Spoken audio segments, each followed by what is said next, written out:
Assalamualaikum warahmatullahi wabarakatuh. Sahabat semuanya, jumpa lagi dengan saya di channel ini, channel yang membahas tentang integrated urban farming atau pertanian kota terpadu.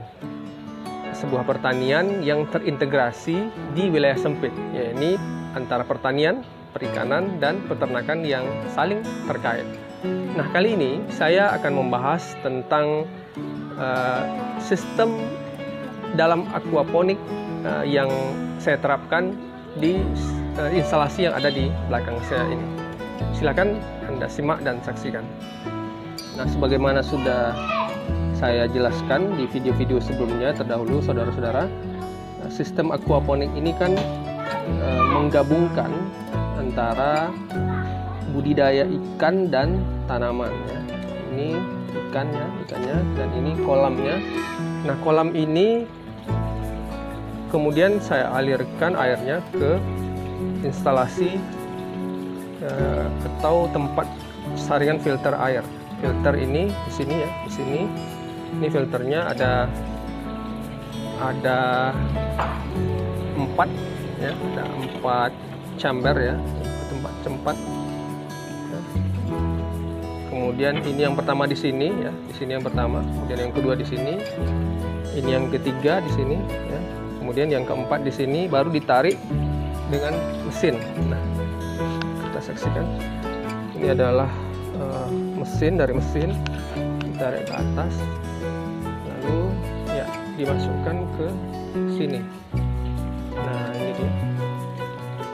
Ini tanaman saya. Ini pipanya, ya. Kemudian masuk ke sini, ya, airnya mengalir deras sekali, artinya tidak ada hambatan pada pipanya, padahal udah lama nih, sekitar 5-6 bulanan saya bersihkan. Nah, ini semua tanaman saya ya, ada pakcoy, ada sawi pakcoy samhong, kemudian ada apa nih, bunga kol ini sedang berbunga besar, lalu ada selada juga dulu ya, ada selada. Oh, ini ada makanan kangkung, ini pakcoy, sawi ya, ada pakcoy samhong, ada bayam juga ini. Kemudian di sana ada daun mint, itu banyak sekali ya daun mint. Nah, ini semua beda-beda umurnya ya. Jadi dahulunya hanya 2 ini, pakcoy, 3 ya, 3 ada pakcoy dan pakcoy samhong, lalu apa ini, bunga kol, selada, lalu ada selada juga tapi udah panen. Karena udah panen maka saya ganti ya, saya ganti dengan beberapa ya, termasuklah ada bayam juga dan daun mint. Sekarang yang terbanyak itu daun mint yang di sana itu. Nah, dalam sistem aquaponik itu ada beberapa sistem yang dipakai, tapi yang paling utama itu adalah sistem yang disebut dengan NFT atau Nutrient Film Technique. Nutrient film teknik ini, film itu kan tipis ya, jadi airnya itu tipis, dan punya tingkat kemiringan yang tinggi. Jadi kalau dia sangat miring ya, ini instalasinya ini miring, pipa ini saya pakai pipa 3 inci ya, 3 inci. Kalau dia miring ya, miringnya dalam, tinggi ya, miringnya itu tinggi sekali, maka air yang mengalir di sini itu akan tipis dia. Nah, jadi akan membuat air yang diserap oleh tanaman itu sedikit. Nah, ini memberikan keuntungan bagi tanaman karena tanaman itu akan punya akarnya itu bisa bernafas gitu. Jadi kalau misalnya segini tanaman itu ya, airnya cuma segini, sisa ini akar ya, misalnya akarnya akarnya segini ya, akarnya segini, maka yang kena air itu cuma segini. Lalu yang di atasnya, bagian yang di atasnya itu udara, dan itu menjadi tempat dia bernafas. Ada beberapa tumbuhan yang bagus seperti itu. Nah, tapi ada juga tumbuhan yang lebih bagus dengan sistem DFT, Deep Float Technique, artinya air dalam. Nah, air dalam itu biasanya ini pipanya itu datar, lalu kemudian dialirkan lagi ke bawahnya, ke sistem berikutnya. Nah, yang saya lakukan ini ada kedua-duanya, baik NFT maupun DFT. Jadi itu tergantung juga pada tanamannya, ya, pada tanamannya. Dan netpotnya, netpotnya menentukan ya. Bahkan di sini juga ada sistem wick ya, atau sistem sumbu. Jadi 3 sistem dalam satu instalasi ini. Nah, jadi saudara, sahabat semuanya, coba kita lihat di dalam sistem atau instalasi ini tidak langsung dialirkan dengan elbow ya, tidak langsung elbow ini, tidak langsung dengan elbow ini, tetapi ada operan. Pertukaran itu ada namanya operan. Ini dia operan. Ini dari 3 ke 2. Ini 3, ini 2. Dioper oleh ini, ada ininya. Apa gunanya? Gunanya agar dia berparit gitu.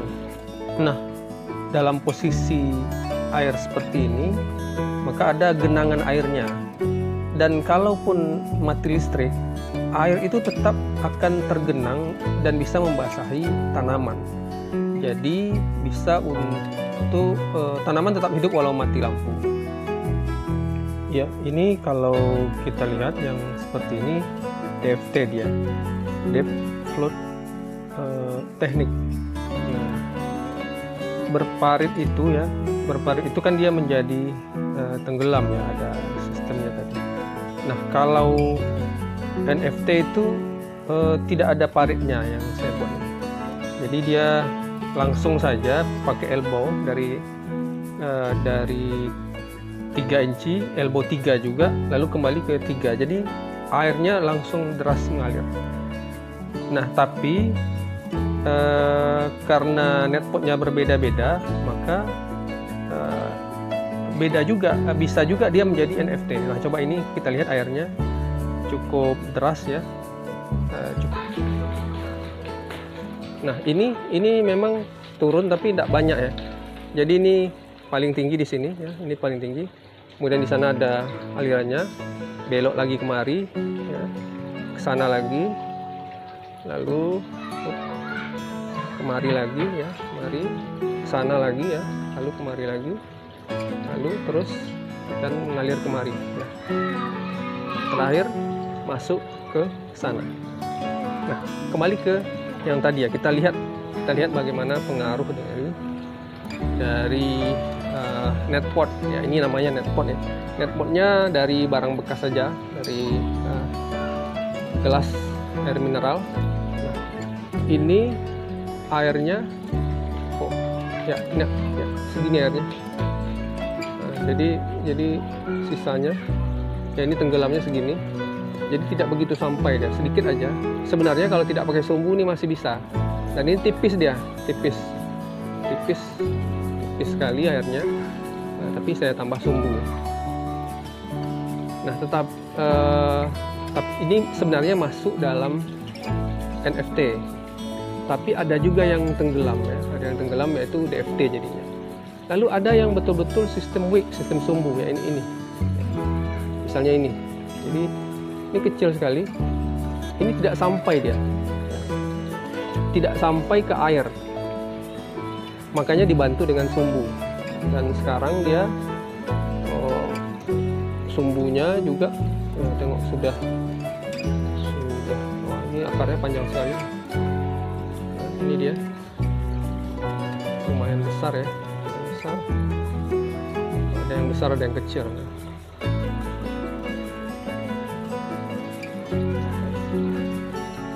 Ya, sumbunya itu memang karena dia pendek ya, karena saya pakai yang pendek ini, tidak dalam ya, maka dia dengan sumbu, kalau tidak pakai sumbu tidak akan bisa. Jadi di dalam dalam sebuah instalasi ini ada 3 sistem sekaligus ya, ini sistem NFT, TFT, dan juga sistem wick atau sistem sumbu. Lalu kita ke bawah ya, setelah tadi turun ke sana ya, ini mengalir sini semua ya. Lalu turun ke bawah, lalu ke sana ya. Nah, sebelum ke sana sebagiannya saya alirkan dengan ini.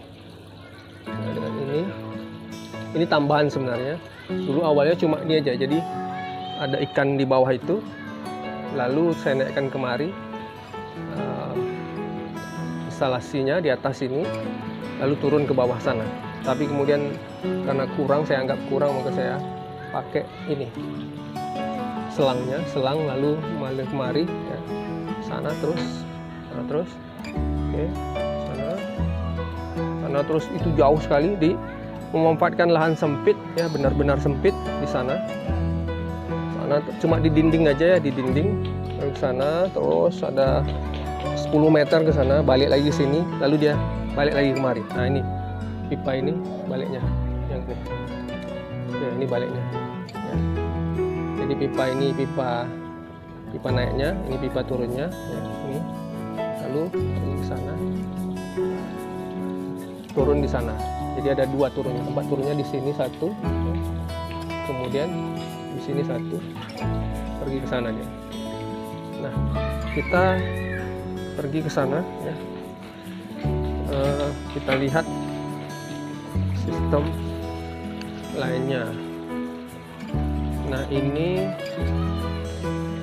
tempat turun airnya dari sana. Ada 3 saya buat. Ini towernya ya, ada 3 tower vertikultur ya. 3 tower. Memang mengatur ritme airnya ini agak sulit juga. Nah, vertikultur ini penting bagi ikan, bagi tanaman. Ada yang bisa, ada yang tidak. Jadi pencahayaannya yang bikin ada yang maksimal, ada yang tidak. Coba kita perhatikan di sana, bagian atas itu bagus ya, besar sekali daun supnya, kemudian juga daun mintnya. Ini masih bagian atas, daun mintnya besar sekali. Kemarin juga ada pakcoy samhong yang sangat besar, tapi udah dipanen ya. Nah, tapi bagian bawah itu daun supnya kecil. Kenapa? Karena matahari tidak ada, tertutup oleh atap. Kalau bagian atas masih ada sore, dan itu bagus. Jadi itu plus minusnya ya. Plus minus kita menggunakan sistem tower ini. Oke saudara, mungkin itu saja dahulu yang dapat saya sampaikan sekarang. Terima kasih atas perhatian saudara-saudara semuanya. Silahkan subscribe ya, kemudian like dan share video ini. Assalamualaikum warahmatullahi wabarakatuh.